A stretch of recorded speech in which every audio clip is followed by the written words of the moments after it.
बढ़ती महंगाई के चलते कांग्रेस कार्यकर्ताओं ने फूंका भाजपा सरकार का पुतला।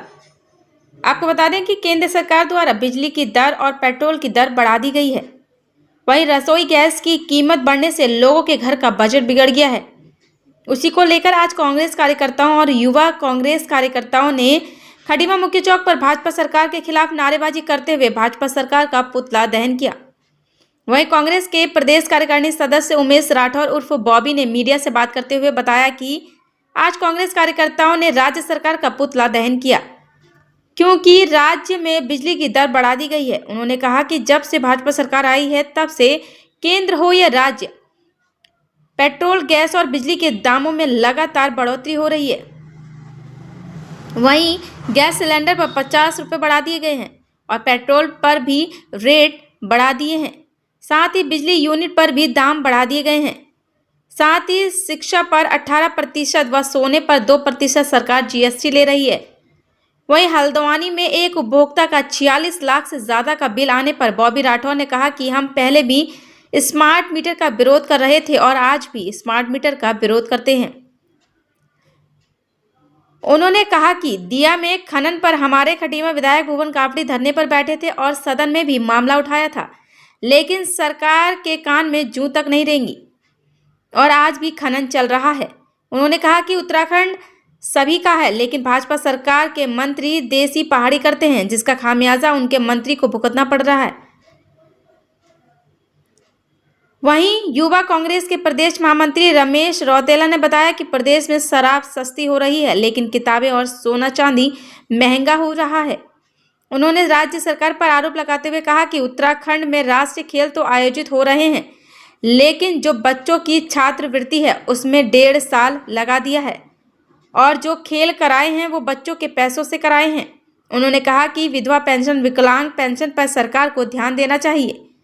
उन्होंने कहा कि चंपावत जो मुख्यमंत्री पुष्कर धामी की विधानसभा है, वहीं पर शिक्षकों की कमी है। उन्होंने कहा कि अगर सरकार नहीं जागती है तो हम सभी कांग्रेस कार्यकर्ता लगातार इसका विरोध करते रहेंगे।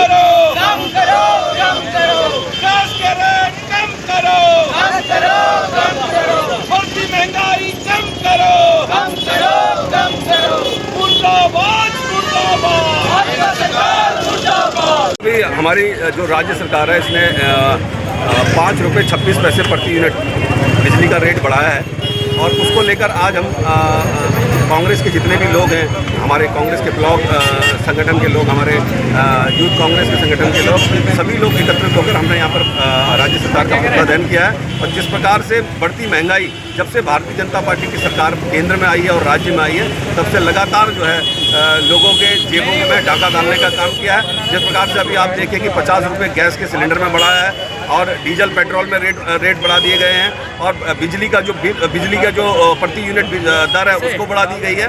और शिक्षा पे ये सरकार जो है जीएसटी 18% की शिक्षा पे जीएसटी ले रही है। वहीं सोने पर ये सरकार जो है 2% की जीएसटी ले रही है। गरीब जनता को, मध्यम वर्ग को परेशान किया जा रहा है रेट बढ़ाकर, महंगाई बढ़ाकर। उसके विरोध में आज हम कांग्रेस के यहाँ तमाम कार्यकर्ता एकत्र हुए हैं और यहाँ पर हमने पुतला दहन का कार्यक्रम किया है। और अगर ये सरकार अभी नहीं चेतेगी तो हम इस आंदोलन को और आगे बढ़ाएंगे और सरकार को चेताने का, जगाने का काम करेंगे जब तक ये सरकार जग नहीं जाती। देखिए, हमने तो स्मार्ट मीटर का हमने पहले भी विरोध किया है और हम आज भी विरोध कर रहे हैं स्मार्ट मीटर का।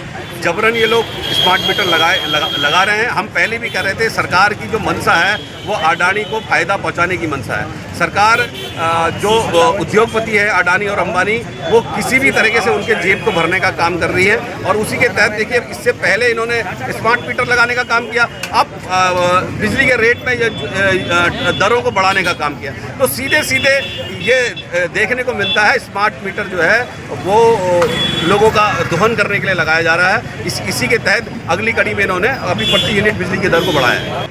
देखिए, ये सच्चाई है और ये जनता इस बात को बहुत अच्छी तरह जान रही है।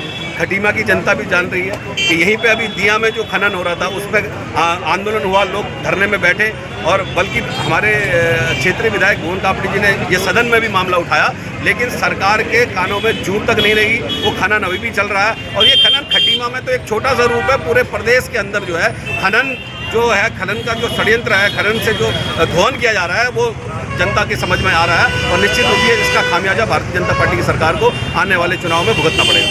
देखिए, ये उत्तराखंड हर किसी का उत्तराखंड है। जो उत्तराखंड में रहने वाले लोग हैं वो सभी लोगों का उत्तराखंड है। और इस प्रकार के कभी हिंदू मुस्लिम की बात करके, कभी पहाड़ी देसी की बात करके, ये भारतीय जनता पार्टी का असली रूप है। और उस दिन वो उनके मंत्री के मुंह में वो चीज़ें आई हैं और उसका खामियाजा भी जब उत्तराखंड की जनता ने इस चीज़ का विरोध किया तो उसका खामियाजा मंत्री को भुगतना पड़ा। और इस प्रकार की चीज़ें कभी भी कांग्रेस नहीं कहती है। ये जाति धर्म से लड़ाते हैं, कभी हिंदू मुस्लिम करते हैं और तो कभी पहाड़ी और देसी करते हैं। आपका धन्यवाद करता हूं कि आपने आज इस भागदौड़ भरी ज़िंदगी में जनता के समस्याओं का प्रश्न मुझसे पूछा।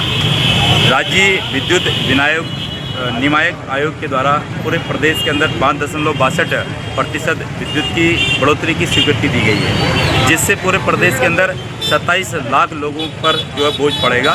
पूरे प्रदेश की अगर हम बात करें, प्रदेश में शराब सस्ती हो रही है, किताबें महंगी हो रही हैं। शराब सस्ती हो रही है, सोना चांदी महंगा हो रहा है। अगर आप बात करें राष्ट्रीय खेल लास्ट में उत्तराखंड सरकार के द्वारा किए गए थे, यहाँ राष्ट्रमंडल खेल तो आयोजित कर रहे हैं, पर उत्तराखंड के बच्चों की जो छात्रवृत्ति है 1800 रुपये प्रति माह, सरकार उसको देने में 1.5 साल लगा दिया है। आपने राष्ट्रमंडल खेल करा दिए, बच्चों के पैसों से करा दिए। अगर सरकार ने बच्चों के इस छात्रवृत्ति को तत्काल नहीं दिया गया तो हम इस पर आंदोलन भी करेंगे। आज बढ़ती महंगाई को लेकर कांग्रेस पार्टी और युवा कांग्रेस खटीमा के द्वारा केंद्र सरकार और राज्य सरकार का यहाँ पुतला दहन किया गया था। इसी पुतले दहन से हम एक मैसेज देना चाहते हैं कि राज्य के युवाओं को, राज्य के छात्रों को, हमारे प्रदेश के वृद्धा, विकला, विधवा लोगों को पेंशन की व्यवस्था जो हमारे सरकार के द्वारा यहाँ पर आजकल नहीं दिखाई दे रही है, इस पर काम करना चाहिए। अभी माननीय मुख्यमंत्री जी उत्तराखंड खटीमा आए थे, उनने यहाँ शहीद की गांव का नाम जो है बदला। हम चाहते हैं कि शहीद का नाम बदले, वो सही है, उसका हम स्वागत करते हैं। पर क्या है कि शहीद के गांव को जाने वाली सड़क जो 15 किलोमीटर गड्ढों से जाना पड़ता है, उन मार्गों को ठीक करा जाए, विकास किया जाए। वहाँ लगभग 7 दिन का आधार कार्ड बनाने को लेकर काम लगे, वहाँ सड़कों का निर्माण हो, स्थापना में मत से पैसा आए, तब जाके जो है हम चाहेंगे कि इस प्रकार का विकास की सोच सरकार को रखनी चाहिए। और जब सरकार जनता के हित में काम नहीं कर रही है तो इसका विरोध आज कांग्रेस पार्टी और युवा कांग्रेस के द्वारा। देवभूमि उत्तराखंड जो है ये सैनिकों की भूमि है। इस सैनिक भूमि में पहले सारे लोग फौज पर विश्वास करते थे, आर्मी में विश्वास करते थे। जब से केंद्र में भाजपा की सरकार आई है तब से पूरे अग्निवीर जैसी योजना के से जो है पूरे खटीमा के अंदर, प्रदेश के अंदर युवाओं को फौज के क्षेत्र में जाने से रोकने का भारतीय जनता पार्टी ने किया है। आज मैं आपके माध्यम से कहना चाहता हूँ कि सरकार के द्वारा बेरोजगारी बढ़ते जा रही है, पलायन बढ़ रहा है। आप पर्वतीय क्षेत्रों में देखेंगे, चंपावत जहाँ माननीय मुख्यमंत्री की विधानसभा है, वो प्रदेश के अंदर सबसे ज़्यादा शिक्षकों की कमी वाला जिला है। ये विकास का मॉडल है, ये बेरोजगारी का मॉडल है। अगर सरकार रिक्त पदों को भरेगी तभी तो रोजगार मिलेगा।